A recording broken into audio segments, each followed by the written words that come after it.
Hi there and welcome to a Gaming Memories video with a bit of a difference because the memories I'm going to be talking about in this one are all pretty recent. In this video I'm going to be going through my top 10 retro games of 2023. That's games that I played for the first time last year, not necessarily that came out last year. So over the last year I've done 61 videos on my channel and played almost 170 games, and of those more than 90 were new to me, so I've got plenty to choose from. In this video you're going to see a mixture of homebrew games that came out more recently and also some older games from the 80s that I played for the first time. So let's not waste any time and get on with the list. Kicking off this list in 10th place is a homebrew game. It's Heroes Against Demons for the Sega Master System. This was developed by Ichigo and released in 2020, and I first played this in a Modern Retro review video back in June. This was the winner of the SMS Power coding competition in 2020, and the ROM's available as a free download from the SMS Power website. A physical cartridge version with box and instructions is also available from French publisher Two Minds. This is a match 3 puzzle game set in a fantasy world with mild RPG elements. The demonic Death's army has invaded the kingdom of Amalur, and you take on the role of one of 3 sacred guardians who must defeat 17 monsters to rid the kingdom of evil. At the start of the game, the player chooses one of 3 different characters: the Wizardess, the Crusader or the Hunter. Each has their own set of skill levels, which is divided into attack, magic and defence. During the matches against the enemies, the goal is to combine 3 or more symbols of the same type by moving the cursor and swapping 2 tiles. The symbols are swords, magic books, hearts, gold coins, potions, bombs and shields. Swords and magic books will inflict damage on the enemy, hearts will top up your life bar a little, coins add value to your treasure hoard, potions give a boost to one of the player attributes for a short time, bombs will destroy a whole line of the game board, and the shields protect the hero, reflecting the next enemy attack upon itself. The green bar at the bottom of the screen builds up as you chain together attacks, and if it reaches the top then your character will level up, improving their skills. Upon defeating an enemy, any gold collected during the game can be spent in the Guild Tavern to power up your character, restore health, or to buy a potion that gives you a short boost at the beginning of the next round. This is a very impressive homebrew game, and it's no surprise that it won the SMS Power competition that year, or that a company wanted to publish a physical version of it. It is a well-worn concept, but match 3 games are always engaging, and the fantasy elements do add a dash of originality. The presentation of the game is excellent, with the beautiful opening cutscene being particularly notable, and while you can only do so much with the in-game graphics in this genre, they're all well drawn and the items stand out from each other. The sound and music are also excellent and the controls are responsive. There's a certain level of strategy you can employ in the game, as you should be trying to amass as much gold as you can whilst also keeping your health level up and inflicting damage to the enemy whenever possible. The reality of these match 3 games though is that you just end up getting whatever combos you can and don't really think about tactics too much once you get stuck into it. The one thing I think the game's missing is some intermission cutscenes, showing the enemy you're about to face and then a Street Fighter style defeat screen if you manage to beat them. That would have really added to the story element of the game, but even so, this is still very good. It's polished and addictive, and if you're looking for a match 3 style game on the Master System then I doubt there's anything better.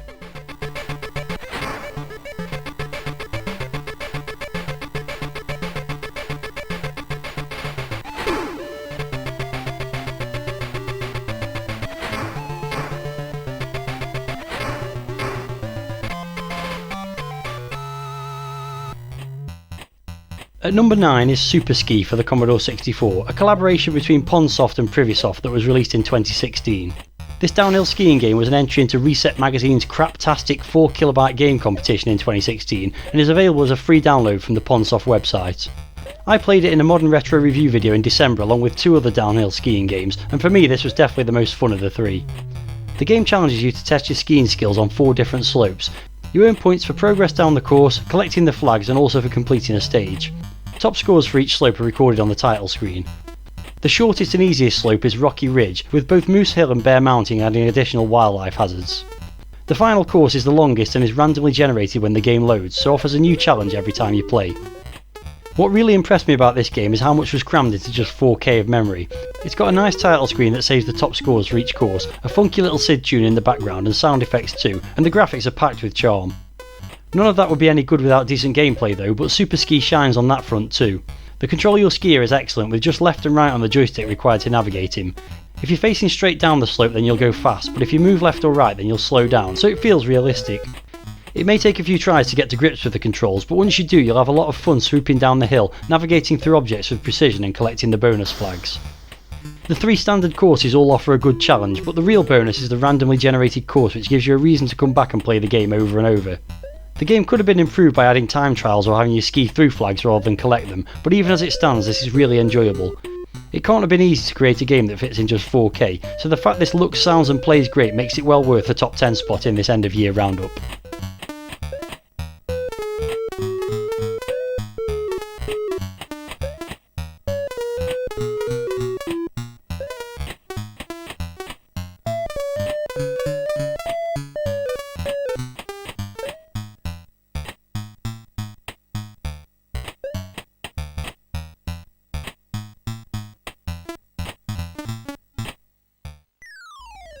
Next up in 8th place is Fall Guy for the BBC Micro.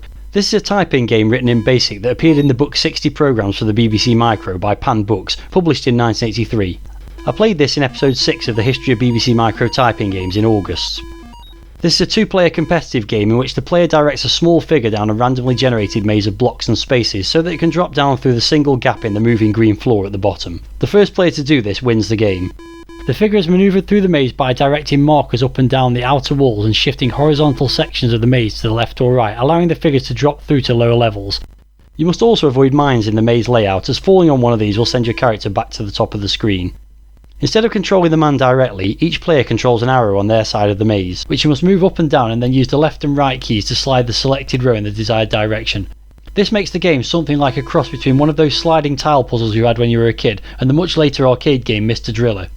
It's a really neat idea for a 2-player competitive game, giving you the option to try and get your guy down to the exit as quickly as possible, or try and manipulate the maze to stop your opponent doing the same thing. The graphics and sound are incredibly simple but effective enough, and a game like this doesn't really need to look fancy as it's a gameplay that shines.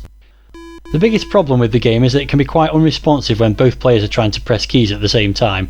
It probably needs to be written in a more powerful language than BASIC, to be honest, and I'd love to see it remade as a homebrew game for the C64 or Mega Drive, where the game's speed, sound and graphics could be improved, while also adding in some form of scoring and an optional CPU opponent. I did have the 60 Programmes for the BBC Micro book in the 80s, but never typed Fall Guy in.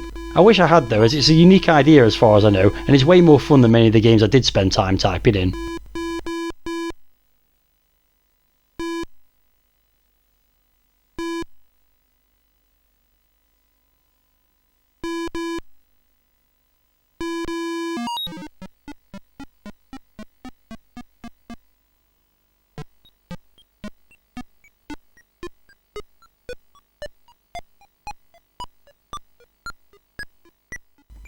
At number 7 is the first game on this list to come from one of the many compilations I've reviewed over the last 12 months, Special Operations for the Commodore 64. This was published by MC Lothlorien in 1984 and is one of the games on 10 computer hits which I covered in a Commodore 64 compilation comparison video in July. In this World War II set strategy game, a highly guarded enemy compound has been spotted by a reconnaissance plane. Beneath the compound is a research complex which is developing a bacterial virus and a new type of rocket which when combined will cause devastation and disease. You and a team of 4 have been tasked with locating the compound and completing a variety of missions, including finding the plans for the virus, rocket fuel and guidance system before finally blowing the complex up. At the start of the game you must choose one of 7 missions and then pick a squad of 4 soldiers to accompany you on it. There are 30 skills to choose from and you as leader have all 30 but can only use them sparingly. The other soldiers only have 2 of them, but you're only initially aware of 1 skill for each soldier, so you can interview a small number of them to find the other skill or just select them and take a risk. Once you're happy with your squad selection you can then start the game. It begins with your team dropped in a large unmapped area which you must explore to locate the enemy compound. This is somewhat randomly generated, so no 2 games are exactly the same. Locations can be found as you scout the area, including caves and houses. These can be explored for any equipment or clues that might have been left there. Occasionally in the forest you'll come across an enemy patrol and this will need eliminating. Once you find the enemy compound, the screen shows an aerial view of the complex and you must attempt to complete the mission you picked at the start. Once you've fulfilled your objectives you must get out of the compound and find the rendezvous point to go home. If you're captured you'll be interrogated and shot, ending the game. When I started working through the games on 10 computer hits I was dreading playing this game because at first glance it doesn't look appealing at all, with lots of text, very simple single character graphics and basic sound effects. It's entirely keyboard driven and there's lots of 2 and 3 letter commands to remember, so without instructions you're in big trouble. Based on my first impressions I thought this game would be really boring, but once I got used to the commands I actually got quite into it. It's clever how the different specialists can assist in different ways, such as opening locked doors, scouting ahead, mapping and healing your injured squad mates. There's lots of exploring to do and the random encounters with enemy soldiers offer enough action to keep the tension up. This game really was a pleasant surprise for me and ended up being one of my favourites from the compilation. It is basic looking and the controls could be better, but I found it quite engrossing, so it proved that sometimes appearances really can be deceptive.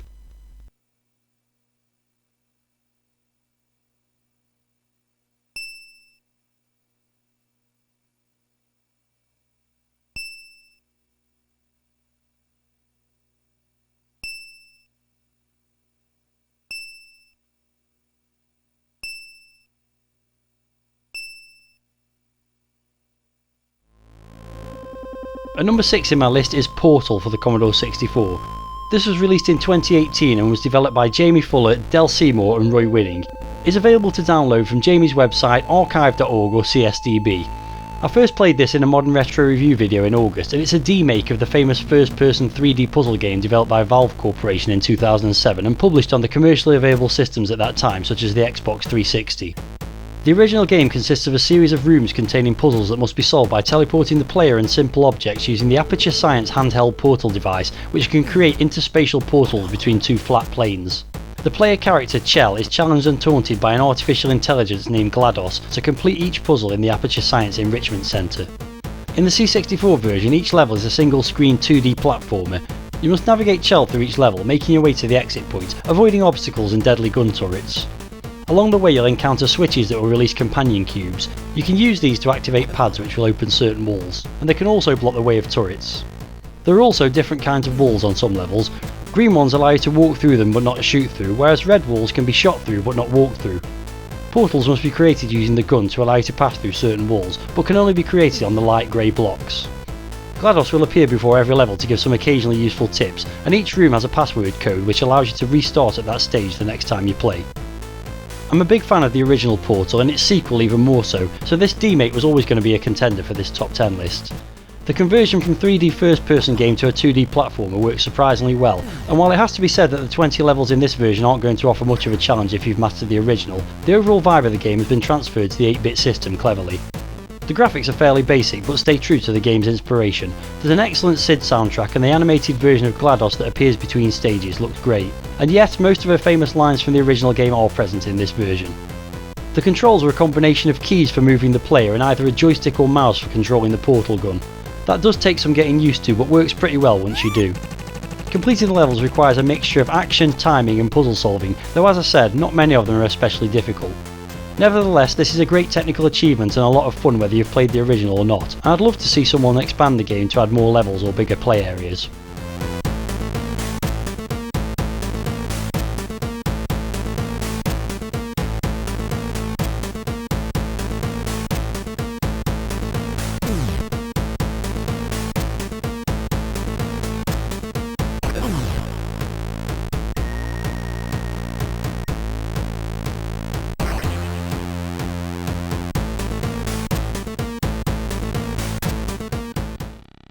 At number 5 I've gone for Blue Max on the Commodore 64. This was originally released by Synapse Software and published by US Gold in 1983. Despite it being 40 years old, I played this for the very first time in a Commodore 64 compilation comparison video in April, as it was one of 5 games on US Gold's Arcade Hall of Fame compilation. In this game you take to the skies as ace pilot Blue Max and must make an assault behind enemy lines with only one plane at your disposal. After taking off from the runway you must eliminate as many targets as possible. These include bridges, buildings, enemy planes, tanks, anti-aircraft batteries, vehicles and ships. From time to time some targets will be specially marked. These are primary targets and a certain number must be destroyed in order to proceed to the next stage. To complete a stage you must approach a friendly runway, descend and land. Once you've repaired and refueled you must take off again and get back into action. I found the Arcade Hall of Fame compilation a bit strange because 2 of the games on it aren't actually arcade ports, but Blue Max certainly feels like an arcade game. It's effectively Zaxxon in a 20th century wartime setting. The game's got a nice title screen for the era with some appropriate background music. There's plenty of options too, including difficulty levels, the choice of having gravity on or off, which makes your plane descend automatically if you switch it on, and there's also 2 control options, one of which more closely represents how you control a plane by allowing you to descend by pushing forward and climb by pushing backwards on the joystick. Once you get into the game you're treated to smooth scrolling and lots of variety in the landscape and enemies. Your main plane sprite and the enemy planes are well drawn and animated, though most other enemies are quite bland looking. The status display at the bottom of the screen is packed with useful information and there's lots of good on-screen indicators, such as the border colour changing when you reach strafing level or your altitude's low, so overall the presentation's great. There's different ways to play the game. You can stay high and drop bombs on targets while you're out of range of the tanks, or go low and strafe the tanks, and you must adjust your strategy when your bombs or guns are damaged after being hit. Initially the game's very hard even on the beginner level until you get to grips with the controls. The isometric perspective is certainly clever for the time this game was released, but it can be hard to line up shots or judge how high you are. When you complete a stage, the refueling and repair sequence on the runway gives a nice respite from the action, but it's also the cause of the biggest annoyances in the game. It's hard to get up to speed in time to take off on the shorter runways, especially if you didn't land on them soon enough, and planes flying towards you just as you take off can cause you to hit them or the ground because you can't ascend in time. You only get one life, so it's very unforgiving and can be hugely frustrating, but it's also really addictive as you find yourself saying one more go after you've crashed or been blown up. As you'll know if you follow this channel for a while, I'm not usually a fan of games using the isometric perspective, but this one is very good despite having some of the failings that games with that perspective bring. It took me a while to get into, but in the end I really enjoyed it, and I can see why it's considered a classic of the early Commodore 64 era.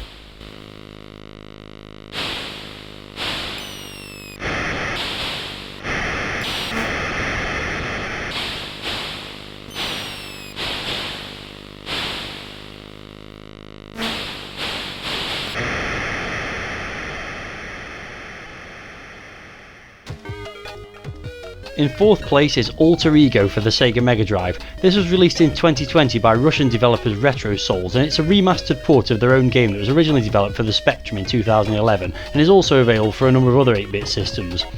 I first played it in a modern retro review video in July. This is an action puzzle platformer where you control a hero and his phantom alter ego that mirrors all your moves from across the screen.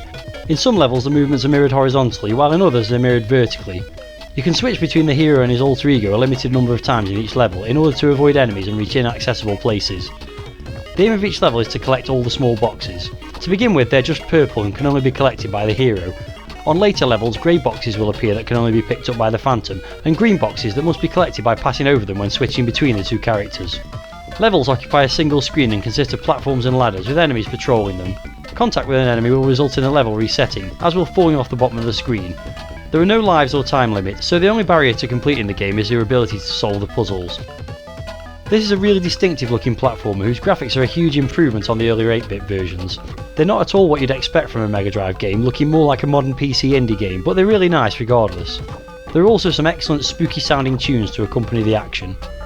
Like most games of this type, it starts off fairly easy, giving you a chance to acclimatise to the game mechanics, before increasing the complexity of the puzzles and adding new elements such as items or platforms that only one of your two characters can interact with.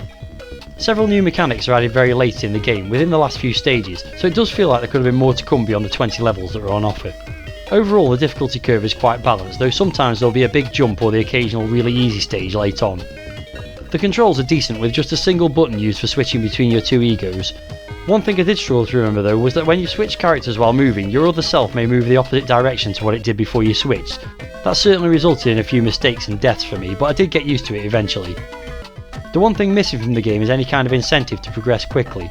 There's no scoring, timer or bonus, so you really can take as much time as you like to solve each stage. It's also missing passwords for each level and the ability to reset back to the title screen, so if you want to complete it then you'll have to play all the way through in one sitting. Aside from that though, this is a really clever and aesthetically pleasing game, with just the right level of brain teasing to keep you hooked without getting frustrated.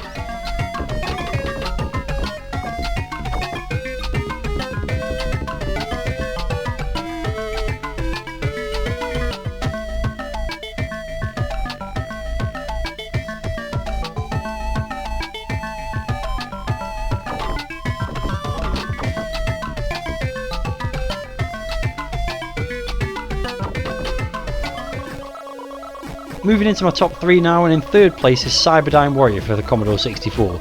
This was released by Hewson Consultants in 1989 and is one of the games on the Fourth Dimension compilation, which consisted of 4 exclusive previously unreleased titles at the time.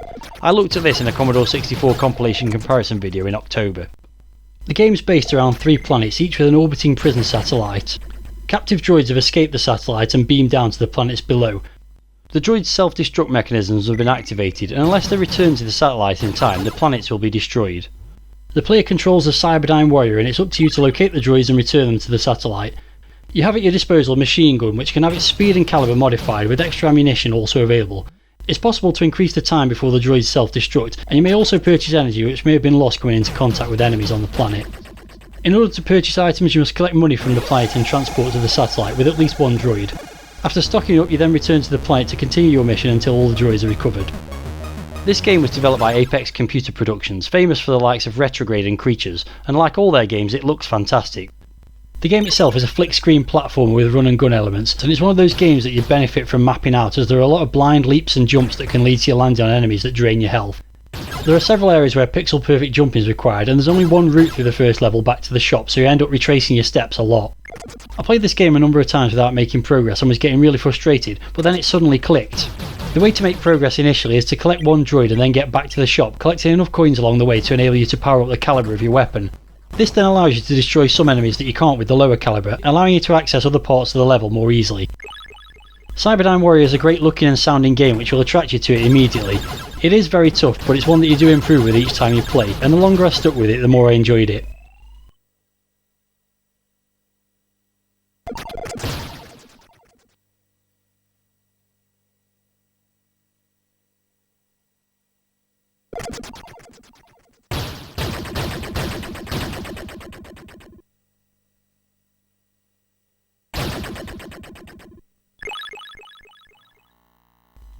In second place is Omega Blast for the Sega Mega Drive. This is a vertically scrolling shoot 'em up released in 2018 by Japanese developer Nendo to commemorate the 30th anniversary of the console. It's available as a free ROM download from the developer's website, and I covered it in a modern retro review video in September. Omega Blast is a caravan shooter reminiscent of the game modes offered in some of Hudson Soft's Star Soldier games on the PC Engine. The only mode is a 2-minute score attack, which can be played in either normal or hard mode. In both modes there's just one level and you only have one life. The aim of the game is simply to try and complete the level and score as many points as possible. You earn points by shooting enemies and destroying blocks on the surface of the planet below. Each enemy drops a coin when killed that gives 100 points. There are no power-ups, but there are pickups that are revealed by shooting certain blocks, each of which awards you 8,000 points and also makes you invincible for a moment. At the end of the level a boss appears, spitting a large number of bullets in complex patterns. Once you defeat it, the game ends and you'll receive a bonus based on the time remaining. Right off the bat, let's be clear that this game is really hard. I probably played it close to 50 times to get some half decent footage for this video, only reaching the boss twice and never finishing the game. That doesn't stop it being hugely addictive though, and I'm determined to beat it one day. Programming and presentation wise, this game is quite spectacular. The graphics look amazing with a huge variety of enemies and typical backdrops for the genre. The scrolling movement is butter smooth and the collision detection is perfect. There's also some excellent theme music, a high score table and some game options. It throws an amazing number of enemies and projectiles at you with no slowdown except for one small section midway through where there's just a little too much going on. Gameplay wise, as I said, this is nails hard. It may be mainly inspired by the Hudson Soft caravan shooters, but the number of bullets being thrown around puts it into cave bullet hell territory, especially when you reach the end of level boss. As is typical for that subgenre, the hitbox on your ship is very small and the bullets are pink, so it's easy to see them. That doesn't mean it's easy to avoid them though. With just one level and 2 minutes game time, Omega Blast is all about the high score challenge, and there are loads of scoring techniques to discover the more you play. Sometimes you can get towards the end of a level with a score of under 200,000, whereas other times you may only last 30 odd seconds but easily make it into the high score table with 250k or thereabouts. The key to doing this is to destroy all the surface based blocks in a section of the level, which give a bonus of 64,000 points when a complete arrangement is destroyed. Missing just one will make the difference between a good scoring run and a bad one. Aside from that, of course, you have to learn the behaviour of the enemies, some of which it's actually better not to shoot, while others need eliminating as soon as they come on screen before they unleash a hail of bullets at you. The more I played this game, the more secrets and tactics I learned, and yet that still doesn't make it any easier because with just one life, the stakes are incredibly high and one tiny error costs you the game. It definitely won't appeal to everyone, but if you enjoy an intense challenge and some superb programming, then I recommend downloading this ROM immediately. The only shame is that the developer never fleshed this out into a bigger game, or produced any other Mega Drive homebrew titles as far as I know, because I'd love to see what else they're capable of on this system.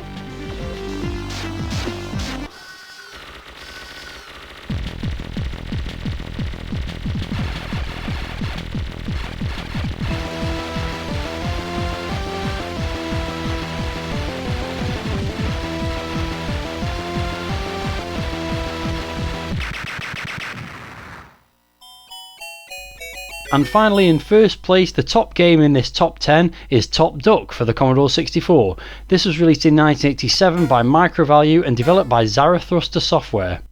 I came across this when reviewing the 4 Great Games Volume 2 compilation in November, and it appears that the game was actually exclusive to that compilation at the time, having never been released as a standalone title. There's a frankly ridiculous backstory for this game about a superpowered duck and an evil henchman trapping it in a multi-storey car park, but let's ignore that and just say that this is a platform game where you control a duck that must eliminate all the enemies on a level by pecking at blocks and dropping them on its foes. You can peck out any of the blocks either to kill or slow down your attackers, and if you peck out all the blocks with eggs on, the giant egg at the top of the screen will flash and a 1,000 point bonus is awarded if you can collect it before it stops. Pecking out the blocks with the lightning flash on will make that whole row of blocks fall. The presentation's very good in this game, with a title screen that has a decent SID tune, high score table and options for starting level, game speed and number of players. In-game the graphics are a little crude, especially the player sprite which is just a single colour, though it is well animated. There are lots of different enemies with varying graphical quality, and the backgrounds are simple but also colourful. The sound effects are reasonable and there are some nice little jingles at the start of most levels. Initially this is quite tricky and takes a few goes to get into, but once you do you'll find it's an excellent single screen puzzle platformer. In order to make any real headway you must learn to slow enemies down by destroying blocks that they'll then temporarily fall into to allow you to get far enough ahead to drop blocks on them. The enemy AI is good and varies from one stage to another, with enemies having different behaviour and speeds. The puzzle element comes from working out the correct order to peck the egg blocks in order to unlock the 1000-point bonus without making it inaccessible. There is an imbalance in the difficulty curve, with some of the early levels being quite hard, while later ones are much easier. However, the ability to choose your starting level does give you the chance to practice later ones, and the speed options allow for increased difficulty if you want it. It lacks graphical polish and the controls can be a little twitchy getting on and off ladders, but once I got used to them I was playing this for ages. It's exactly the kind of game I really enjoy and definitely qualifies as a hidden gem. When I started my series on Commodore 64 compilations, this was just the kind of game I was hoping to discover, and while it isn't perfect by any means, it was one of the most fun and addictive games I played for the first time in 2023.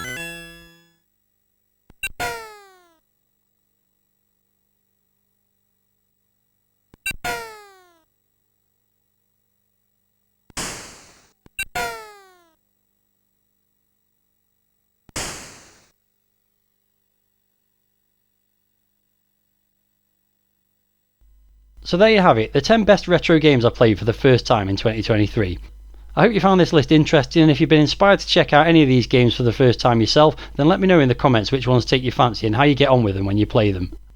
If you want to see my in-depth reviews of these games, then check out the pinned comment for links to my original videos that featured them. There are also links to all the freely available homebrew games I've mentioned, so be sure to download them and support the developers if you're interested. If you enjoyed this video then please give it a like, and if you're not subscribed to my channel then please do so to ensure you don't miss my retro gaming content throughout 2024. That's all for now, so thanks very much for watching, and until the next video, see ya!